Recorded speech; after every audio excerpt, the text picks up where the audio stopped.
बात अपने पिछले वीडियो में मैंने बताया कि जानकारी दिया, आपको मालूम भी होगा कि किस तरीके से हमारे शरीर में भोजन की अंतिम इकाई हमारे अंतिम सेल तक पहुंचती है, जहां जो फंक्शनल और स्ट्रक्चरल यूनिट जिसको सेल कहते हैं, जहां पर जा करके सारी वो प्रक्रिया होती है, मेटाबॉलिक प्रक्रिया, जिसके थ्रू हमारे शरीर को सब कुछ मिलता है, स्ट्रक्चर का भी और फंक्शन का भी।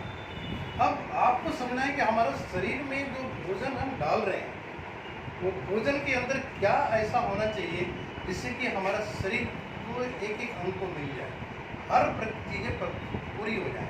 इसके लिए आवश्यक है कि आप जानें कि आपकी बॉडी का कंपोजिशन क्या है, हमारा शरीर किन चीज़ों से बना हुआ है। तो शरीर का अगर निर्माण की प्रक्रिया को देखेंगे तो हमारे शरीर में 1% बॉडी वेट के हिसाब से कार्बोहाइड्रेट होता है, 1% के बाद। दूसरी चीज़ है 17% प्रोटीन होता है, ऑलमोस्ट 17% के आसपास आपकी बॉडी में 100 किलो के आदमी में 17 किलो करीब प्रोटीन है, और फैट 12% है, और मिनरल विटामिन 7% और वाटर 63%। तो हमारी बॉडी का कंपोजिशन इस रेशियो में है। किस रेशियो में? Carbohydrate 1%, protein 70%, mineral vitamin 7%, good fat 12% और 63% वाटर। अब आपको क्या समझना है कि इसी कंपोजिशन में आपका फूड होना चाहिए। ऐसा भोजन लें जो कि इस कंपोजिशन को सेटिस्फाई करता हो, कंप्लीट करता हो। अब आपको समझना क्या है कि जब अगर आप भोजन करने जा रहे हैं और आपका भोजन बिल्कुल इसी कंपोजिशन का होगा, तब आपकी बॉडी की हर हिस्से को वो न्यूट्रिएंट वैल्यू मिल जाएगी जिससे वो स्वस्थ रहे। उसके लिए आपको इस पिरामिड को जरा गौर से देखें कि आपका भोजन जो होना चाहिए, इसके अनुसार में सबसे ज़्यादा सीरियल्स होना चाहिए, fruits and vegetable, milk meet, dry fruit, sugar, fat. अब इसमें कई तरीके के ग्रेन्स की बात की जा रही है, मिलेट्स की बात करें, मल्टी ग्रेन की बात की जा रही है, और मल्टी वेजिटेबल की बात हो रही है। करीब 9 से 12 तरीके का फल और सब्जियां होनी चाहिए जिससे कि आपको न्यूट्रिएंट वैल्यू, मिनरल विटामिन की कमी को पूरा कर सके। मिल्क मीट सबसे कम क्या दिख रहा है? फैट, सबसे कम फैट। ये अगर ऐसा भोजन करते हैं और जितनी रेशियो में चीज़ें डाली गई है, तो आपको इस कंपोजिशन की क्षतिपूर्ति हो जाएगी, यानी कि जैसा आपको शरीर को स्वस्थ रखने के लिए भोजन चाहिए, वो भोजन आपको मिल जाएगा।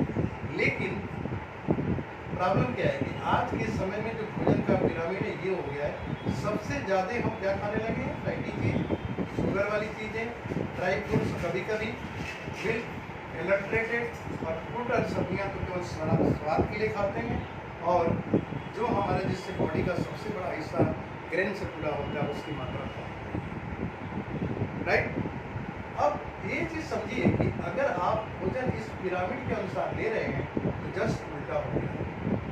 अब आप सोचेंगे कि अगर ऐसा है तो फिर भी हमारा शरीर ऐसा क्यों है? तो आपको दो चीज़ें देखनी चाहिए, जो हम खाते हैं वैसे होते हैं, और जो नहीं खाते हैं वैसे भी होते हैं। What we eat we are, and what we don't eat we are.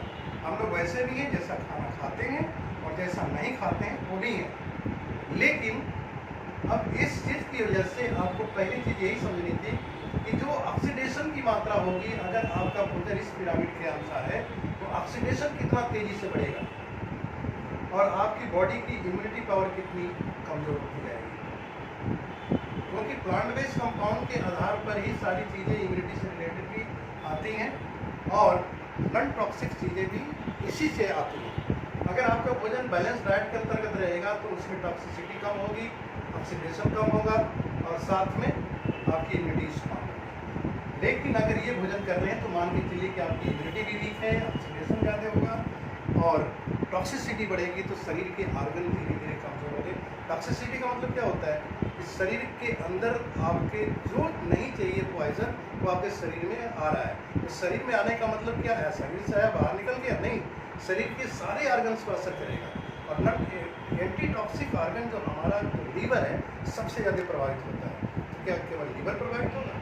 शरीर का एक एक तो क्या तुरंत प्रभावित हो जाएगा? नहीं, धीरे धीरे प्रभावित होगा। मतलब क्या है? पहले फाइट होगी, फिर डिस्ट्रक्शन का स्टेज आएगा या डिजनरेशन का आएगा। तो आपको समझते समझते बहुत लंबा टाइम निकल जाएगा। तो समझना क्या है, सबसे पहली चीज़ इसी को समझ लीजिए, समस्या ही नहीं आएगी, ये समस्या आएगी नहीं। ये ना समझ की वजह से ही आज के डेट में ऑक्सीडेटिव स्ट्रेस बढ़ रहे हैं, जिसमें कि क्रॉनिक डिजेनरेटिव डिजीजेज बड़ी तेज़ी से बढ़ेंगे, चाहे डायबिटीज़ के रूप में हो, हार्ट अटैक के रूप में होता, ब्लड प्रेशर के रूप में, एडेमा डिमेंशिया हो, या बीपी का प्रॉब्लम हो, हेयर लॉस हो, विजुअल चैलेंजेस हो, न जाने कितनी बड़ी है, स्नोफीलिया है, लाइक दिस। ये सब चीज़ें, ओबेसिटी तो बहुत बड़ी चीज़ हो गई है आज के डेट में। अब इसका मतलब क्या, ओबेसिटी का मतलब क्या समझते हैं कि शरीर का वजन ज़्यादा हो गया है। जिस शरीर के अंदर का ऑर्गन प्राकृतिक स्वरूप में जिस साइड में है वो उसी साइड में है, लेकिन उनके द्वारा ज़्यादा काम लेना ही ओबेसिटी में होता है। जो शरीर की बनावट आपकी 150 किलो की हो गई, तो आपके शरीर को के लिए उस ऑर्गन को उतना एक्स्ट्रा काम करना पड़ रहा है। तो आपको ये समझना है कि आपकी एज हो सकती है 25 साल डेट ऑफ बर्थ के हिसाब से, लेकिन ऑर्गन का जो उम्र हो गया होगा 40-50 का हो सकता है। तो वो बीमारी जो आपको 70 साल में होनी चाहिए, 65 साल में होनी चाहिए, वो बीमारी आपको 25 साल की एज में हो जाएगी, क्योंकि आज के डेट में देखने को मिलता है। डेट ऑफ बर्थ से आपका स्वास्थ्य का पता नहीं चलेगा, आपका पता किससे चलता है कि आपका शारीरिक बनावट कैसा है, वो डिपेंड करता है इस विषय में वजन को लेकर। दैट्स, यही मैं ये चीज़ बताना चाहता था सेकेंड वीडियो में, कि आप इस चीज़ को समझें कि आप किस तरह का भोजन करते हैं। अगर वो भोजन में वो कमियां हैं तो वो रोग होगा ही होगा, और उसके लिए आप अच्छी तरीके से तैयार रहिए। तो सेकेंड चीज़ था ये, राइट, ओके।